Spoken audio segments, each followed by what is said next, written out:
Yo, how you doing? Thank you for joining me. I'm reacting to Fullmetal Alchemist Brotherhood episode 40 today. Last time, we got kind of the details of this whole plan that they'd cliffhangered us on in the previous episode. Everybody's working together now. Scar he's agreed to translate the notes and help us, work towards stopping this big looming threat of this giant transmutation circle, but we have to get him out of here first, away from Kimblee, away from everybody. He can't get captured if we want him to help us. So we had him and Winry and everybody escape by making it look like he's kidnapping and not having Al and Ed have anything to do with it. That's the way it looks anyway. And it's working. It was working. It was a good plan, but I forgot that Briggs is kind of compromised right now. They've got company.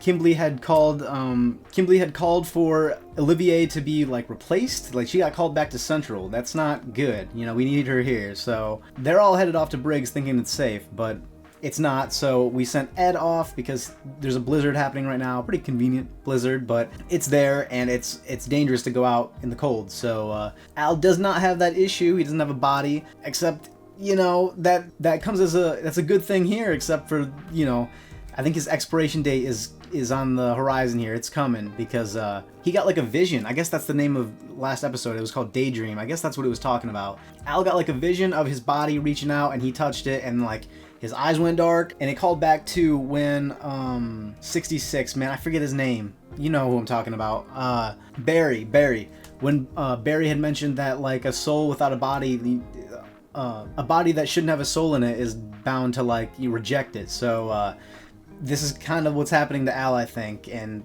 that's pretty worrying. So we need to figure out how to get our bodies back quickly before Al is lost to whatever. We don't want him to get sucked off into wherever his body's at. So we need to get these notes translated. Oh, we also befriended 2 chimeras. That was pretty cool, I guess. And then they ended off last episode by showing Father. He was talking about what sounds like all the sacrifices he's considering at the moment, which was Ed, Al, Hohenheim, which makes sense, Izumi, and then one more. And I think they said that Roy is also a candidate for sacrifice. There's also Marco. So we don't know who Father's gonna settle on just yet. He said possibly Izumi. I don't like that he's picking Izumi, alright? We all know that I love Izumi. Stay away from her. He tipped her thing over. It made me nervous. Let's not do this, okay? But yeah, this episode's called Homunculus, the Dwarf in the Flask. I don't know what that means. I want to find out though, so let's do that. I'm hopping into it. Before I do so, like the video, subscribe to the channel, drop a comment, things that I missed, things you want me to know. What are some things that you wanted me to talk about but I didn't? How are you feeling about the episode? How are you feeling about my reaction? Let me know those things. I'd like to read your comments, and I'll read them off in the next video. How about that? So, without further ado, this is episode 40, Homunculus, the Dwarf in the Flask.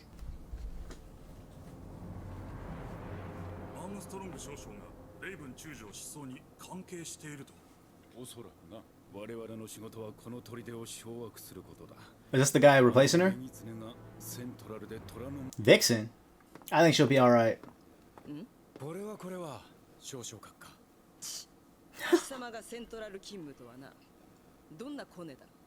What connections do you have? You had to have an in. I like these two together. I like that. I like that.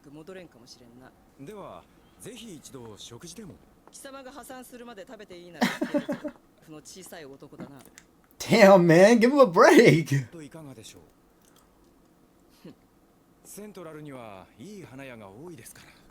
Everybody clowns on Roy. He doesn't ever do anything arrogant or anything. Why is he such a punching bag in this show?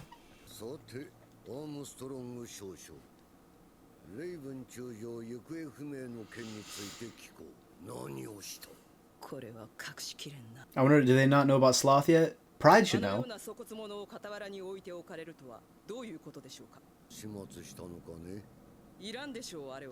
Whoa, okay. I like that spin.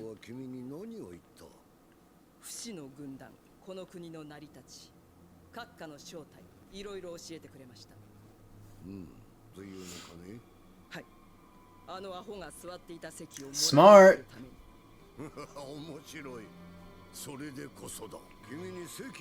All right.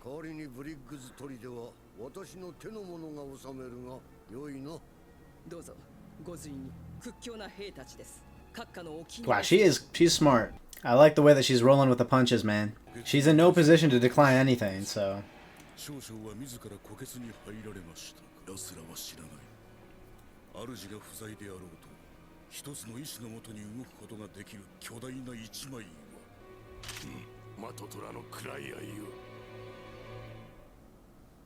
What does this title mean? When was the last time y'all hung out? You eating a hot dog, bro?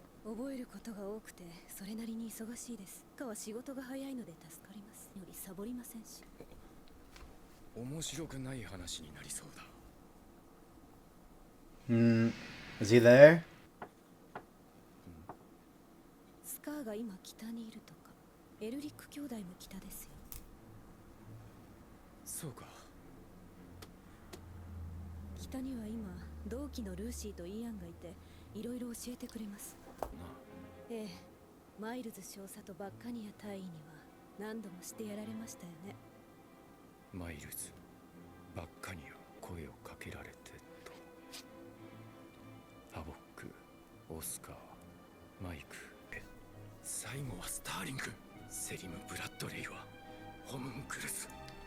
Okay.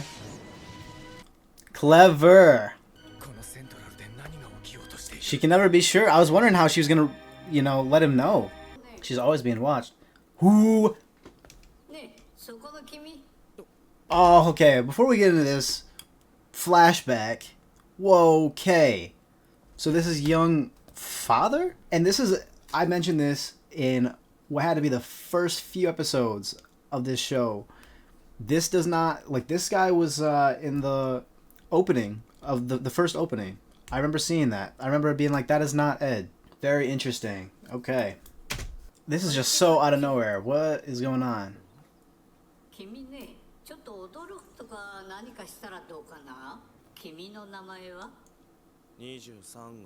What?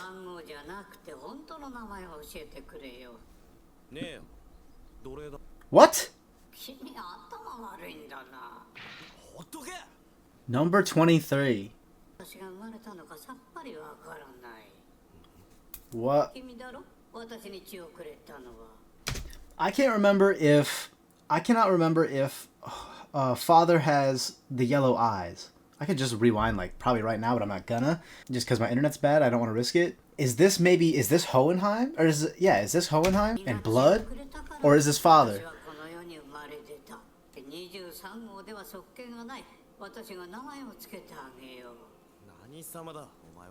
What is this thing?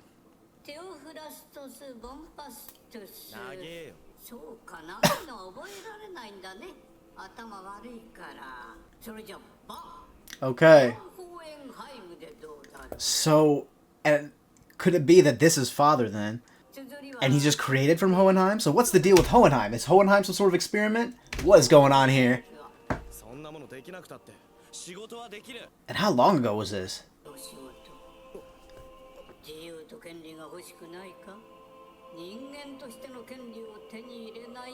Whoa, this is cool.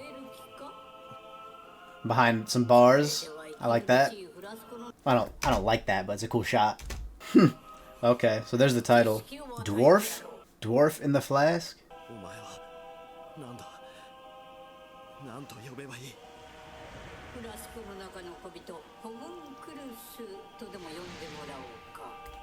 Or the first homunculus was supposed to be Pride, right? So is this Pride? What?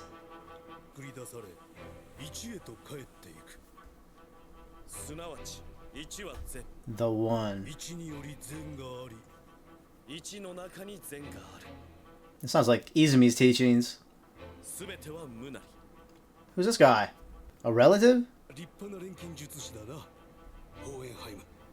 He looks like a monk.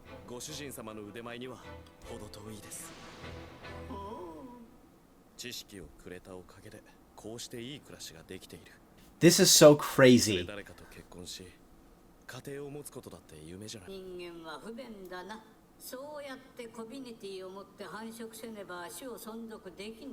That's convenient? Oh, inconvenient. Sorry, I had to rewind that. Yeah. It's not like that to us, man. Yeah. It gives everything meaning.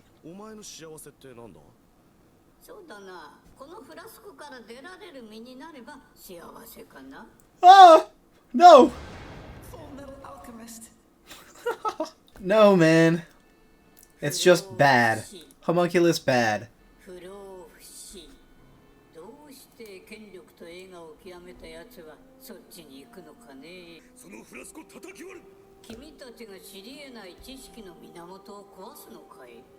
Where did this thing come from?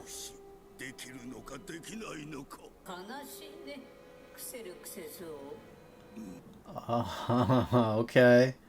So this is Xerxes. So this thing was just straight evil from when it came to existence, it seems like. It has a goal. It's kind of manipulating just about everybody it interacts with in order to achieve it. We just got to find out what that goal is. Because the first thing it does is talk to Hohenheim and improve his life, you know? And then it asks to leave its little jar, get a body. It's talking to higher-ups and power. Bro.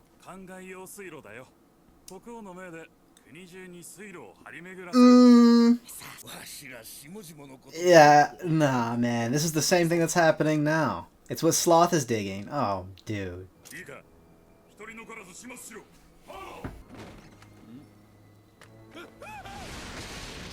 Gotcha, yeah. The blood sacrifices.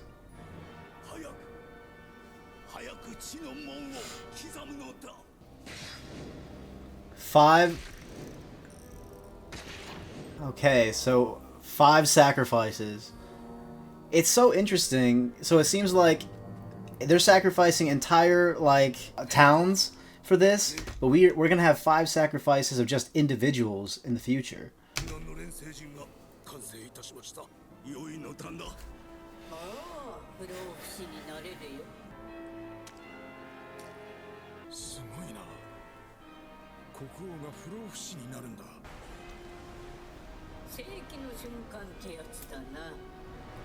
Alright, we're finally seeing it happen.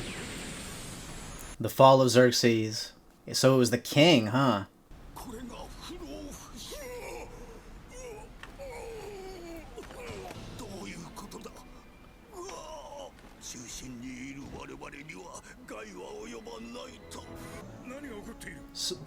So he just kept Hohenheim alive?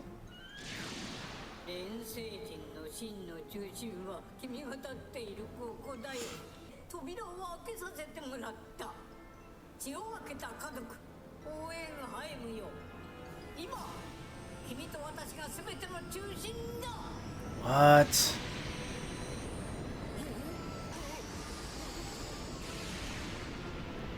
So there it goes. How do all of those people, all of these lives end up inside of Envy? This is insane. This came out of nowhere. Just like that, all at once. It's just a ghost town now.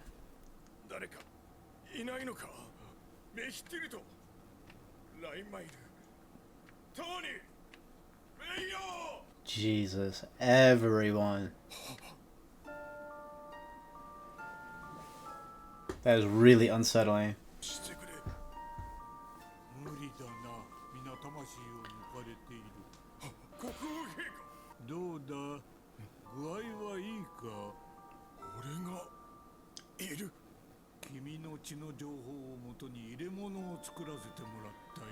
This is just so insane.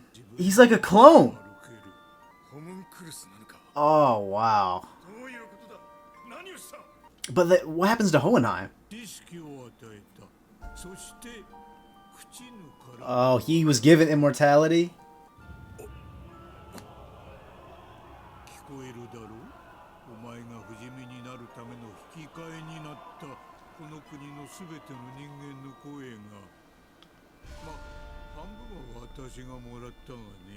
That's the prize?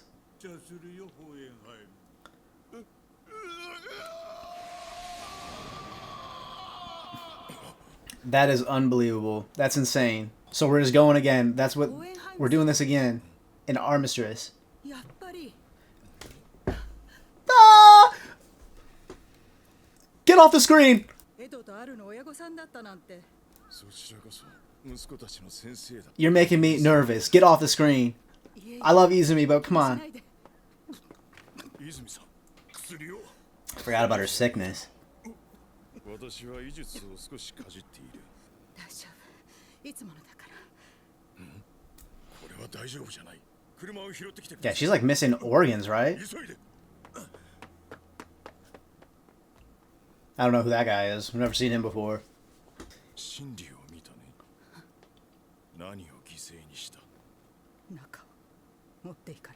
Yeah, that's so crazy. How long has it been living like that?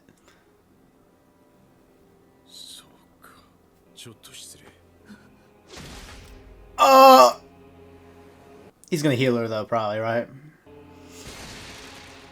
Dude, oh my, what the fuck?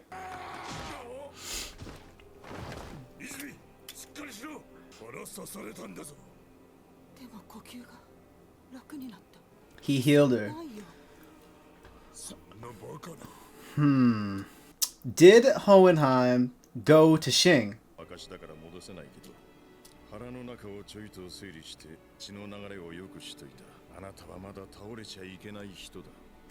Damn, hero.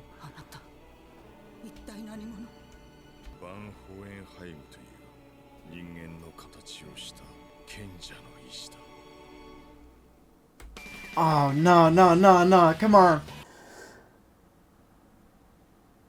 Craziest, biggest episode of the series so far. Ah, dude. Wait. Okay, there's a post-credit scene. Every time that I said, last time I said I was gonna read the lyrics to the opening and ending, then they always change it to the phonetic Japanese. All right, we're skipping the credits. 哲学者の石、天上の石、大エリクシ。賢者の石にいくつもの名前があるように、形状は石であるとは限らない。マルコさんが持っていたのは半液体状だった。キンブリーのは鉱石みたいなやつで、大きさはこれぐらい。I didn't really think about that. That's true. もっと大きなものと思っていたが。俺は小石サイズよりでかいのは見たことがない。バカでかい賢者の石となるととんでもない数の人間を材料に使ってそうで、お目にかかりたくないね。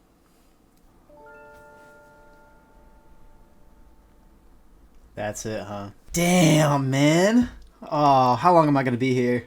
I'm gonna be talking about this forever, I feel like. Man, I must have been grinning that whole time. This is crazy right now. Let's get the initial stuff out of the way first before I start getting into this, because it's just like I got a lot to wrap my head around.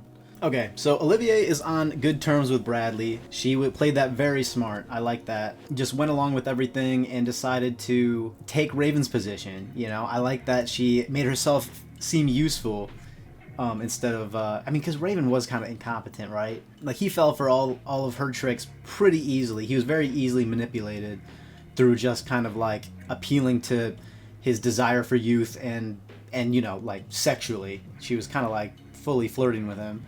So he was pretty weak-minded. I think it's pretty clear that she would be a great asset to Bradley, but I don't know if it doesn't seem like he's onto her at all. I think she's fully on his good side here. I don't think he suspects anything. It's a good thing and a bad thing. Like, we've got an in here with more authority than someone like Roy or Riza, you know. They're close to the operation, but we have a true in. So that's pretty good, but that leaves Briggs to be kind of controlled without Olivier. So I don't know. It sounds like there's gonna be some sort of uprising here by Olivier's men. Is that a good idea? I'm not sure. They didn't go into it too much, so we're just gonna have to, I guess, wait and see how that plays out. This Roy and Riza scene was very interesting, though. I was wondering. I was like, how is she going to tell this guy? Because he's gonna have to find out. He needs to help her in some way. Like it probably won't be immediate. Like all of our characters are so smart, because she's under like basically constant surveillance, or the possibility of it, because of Selim and his power. So yeah, she can't tell him. So they seem to have a pretty good way of getting around this. They've got like this code. They just like tapped twice on the desk to like, I guess, confirm that there was something going on. And then she gave off names. It's a simple way to get around it, but it did the trick, it seems like. It doesn't look like anybody was alerted because of this. And I mean, Roy, he's got the information he needs, so I don't know. What is he going to do with that? Dude's coming up with all the plans all the time, so I'm excited to see what he does. And then the big stuff. We get the whole backstory. The backstory of how Father came to be, of how Hohenheim came to be, pretty much. I said I thought he was an experiment. I guess number 23 is just like his slave number. So he was a slave, and he gave this thing his blood. We didn't get to see that, and we don't know why he did that. Why was he giving blood to this thing? And where did it come from? Like, what is going on in this room? How did this all, like, how did this happen? It's not really the focus of the episode, but I'm curious, like, what was going on here? What kind of experiments were happening here? I guess they were just trying to find immortality like everybody else in this whole series. But how did they get this black cloud, and why was Hohenheim putting blood in it? Like, how did that even happen? Oh, okay. It was forcefully taken from him. Okay. I just didn't see the scene. I must have been talking during the episode. So much was going on. So, okay. How did his master come across it then? That begs that question. Very crazy. I wonder if we'll ever get that. Selim said that he's the first homunculus, did he not? But that's not true, because this is the first homunculus right here. Very odd. Or maybe he just doesn't know that he's not the first? Maybe for some reason they think Father isn't a homunculus? It's just so wild that we get to see how Xerxes was destroyed. And I guess it totally makes sense that it's the same case as in all the others, as somebody wants immortality. All these rulers want to be immortal. And he was willing to kill, like, everybody in order to do so. Except for his, like, inner circle, you know? Just a terrible ruler. Probably what would happen in Xing. The same thing. And it's also crazy. I guess I never considered how nobody else really looks like Al and Ed, do they? Nobody does. And I guess that I just kind of chalked that up to it being like a character design thing. Just a choice to, you know, distinguish them from everybody else. But I guess this whole time they were descendants of the Xerxes? I don't know. Like, that's where they're from. Everybody looks like them. That's kind of a really cool detail that I never even considered. But yeah, just like we'd seen, all of this requires sacrifices, like we'd been told. And they're killing all the other nations, all the other civilizations around them. And I'm noticing on the thing, it's five different blood sacrifices in order for this to be a thing. And that's just like the pieces that Father was putting on his little drawing of a transmutation circle. But obviously in that case, it's going to be 5 individuals. 5 special individuals. So if all of these sacrifices were used to create one really big philosopher's stone, which is Hohenheim, then what are those 5 sacrifices going to be used for? What is it going to be, man? I just don't know. And also that makes me think, I'm thinking now, I'm just kind of like jumping around. I hope if y'all don't mind. I got a lot, like I'm just kind of like brainstorming right now. I'm thinking back to that Hohenheim episode where he like stuck his fingers in his chest and like did something and like pulled out some nasty like red crap, but then he was naming off names. Are those just... Could those have been the names that he named off here? I have to go back to that episode, because he named off like 9 different names. Does he just like remember all the people who was like sacrificed? Does he know like every name? What was he doing? What was he doing? What were those names? Were those just the people inside of him, you know? The people used to create his new body? It's just so wild. And then yeah, like the whole transmutation process happens. This black smoke, you know, Father ended up tricking the king and taking over as king, I guess. He took his clothes, didn't he?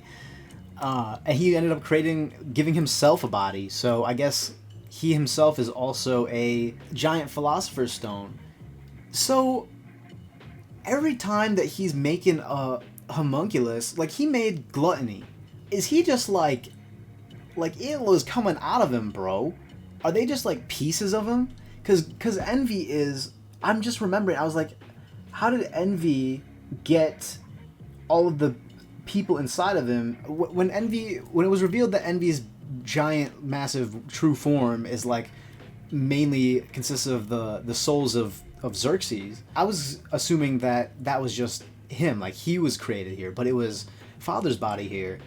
And now I'm remembering that when he like recreated gluttony, it was like sprouting off of him. And same as Hohenheim, he was doing some kind of thing the same way. I mentioned that it's like what Father does. So are all of the homunculus just like pieces of Father, like just like bits and pieces of like his giant, philosopher's own self? Are they all created from Xerxes? Maybe that's the route we're going. And I can't help but notice, I don't know if I'm reading into this too much or if there's anything, like if this is anything at all, but there is like a theme so far of like brothers. Someone had pointed this out earlier on, the parallel between Scar and his brother and then Ed and Al. This kind of gives me the same vibes too, like an older and younger brother, but it's like they don't have the same kind of relationship. It's not at all. And they're not brothers, but like, I don't know, man. It's the same kind of vibes. And then I see Ed and Al in the opening, like, very separated this arc, I guess. Like, throughout the entire opening and ending, they're, like, apart. So what could... I don't know. That just kind of raises some red flags. I don't know what to do with it, though, so maybe I shouldn't focus on it too much. And seeing how Father was much younger looking, so he does age... Like, he's not, like, he does show his age as time goes on. He's not, like, completely immortal, I guess. But seeing him now, I understand what that, like, vision was that Hohenheim was going through when he was having his little flashback during that kind of filler-ish episode, he was talking to Father. It was just Father. And I might have said that, but I couldn't have been sure because he just looks so much older, and maybe because he has aged, but it doesn't really look like Hohenheim has aged in all this time. So maybe whatever he did was like imperfect, and now he's trying to make himself immortal again, because maybe he's dying, maybe he's getting like old, and he wants to sacrifice even more people in order to keep himself alive. Maybe that's what's going on here, because Hohenheim hasn't shown any age, it seems like, but Father has. So I don't know. That's pretty interesting. Maybe that's what's going on here. Because right here they look the same. But in the future, obviously, that's not the case. Maybe it has something to do with one being human and the other being a homunculus. And I could totally see how Hohenheim could view himself as a monster now.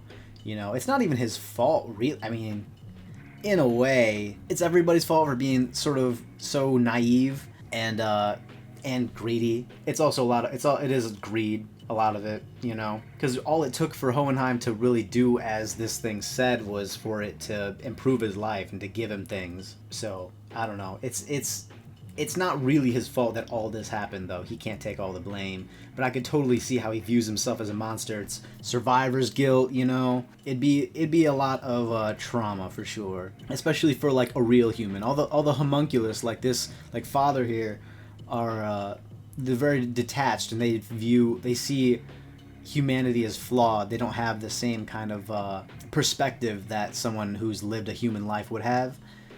They're different. They're like kind of like incomplete, They lack like a true, like a soul. That's the way I kind of feel about it. And so I guess that's where you get kind of like Father's reaction versus Hohenheim's reaction to all this. Hohenheim's going to feel the weight of it all, and it reminds me of how Ed reacts every time that he views death, like it's never an easy thing at all. And then in Hohenheim's case, it's like a millionfold. Like how many people went into Hohenheim? That sounds a little bit wrong kind of for some reason, but like how many people was it? It was half of them, I guess. It wasn't everybody, but like I'm just so rambling. I realize that. Like I'm just so like I'm all over the place, but there's just so much to talk about in this episode. And then another thing is that I'm wondering if Hohenheim ever went to Xing. I wonder if that ever happened, because we have that tale that I've never really forgotten about the two travelers, one from the east, one from the west. It's looking like Father, because they both originated here, Father and Hohenheim. It's looking like Father just went straight to amestris, and Hohenheim might have gone to Xing to kind of spread his way, because first thing we see him do here when he's using his like powers is healing somebody. That's the whole thing of alchemy, Did he go over there and spread that knowledge of you know, how to heal people, how to use alchemy in like the good way, versus what it was used for over in Amestris, which is, you know, like very much in search of like knowledge and a goal, and that whole version is just like from the beginning we've seen that it's just kind of evil, man, like the way it corrupts people. It's that's kind of what I'm thinking, man. I'm thinking that that's the story in Hohenheim. We might learn in like the next episode that he took a trip over to Xing, and he taught them their whole deal. And what that also tells me is whatever we're about to translate out of this thing that we're looking for potentially could not really help us all that much, because if Hohenheim knows everything, he probably would have used all that information to stop this from happening again. So we might be barking up the wrong tree here, kind of. Or maybe just like we don't have enough. It's not going to be enough. Oh boy. A lot to theorize about.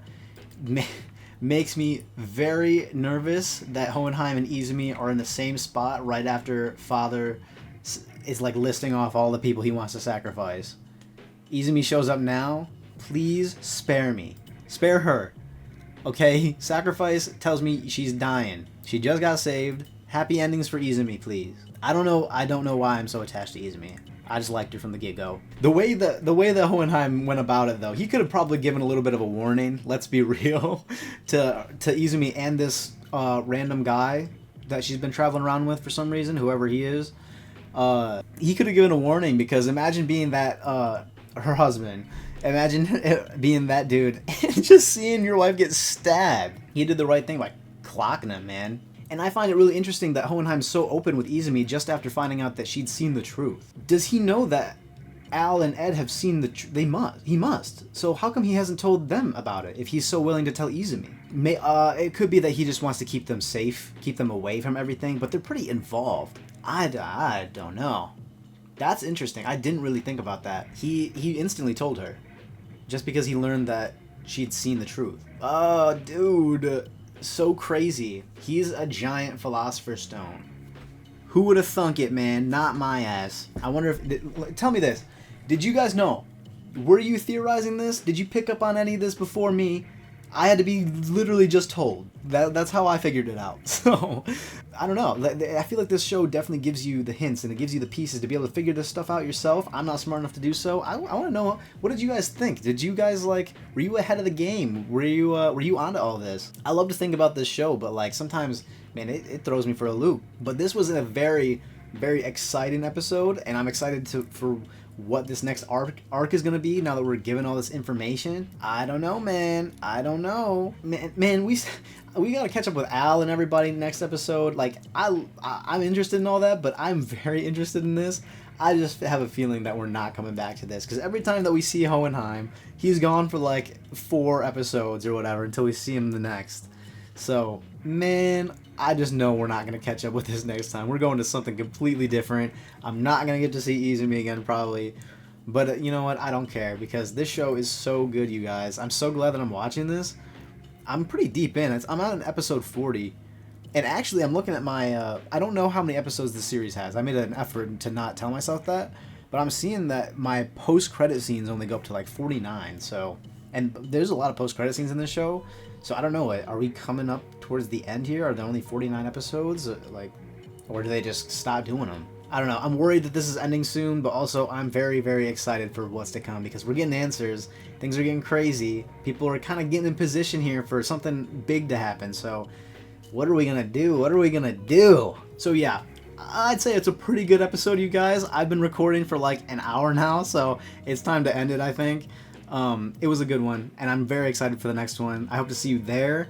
Drop a like, drop a comment, please, and subscribe to the channel if you feel like supporting what it is I'm doing here, because I definitely enjoy doing it. So that's all. Take care, and I'll see you next time, okay? Peace.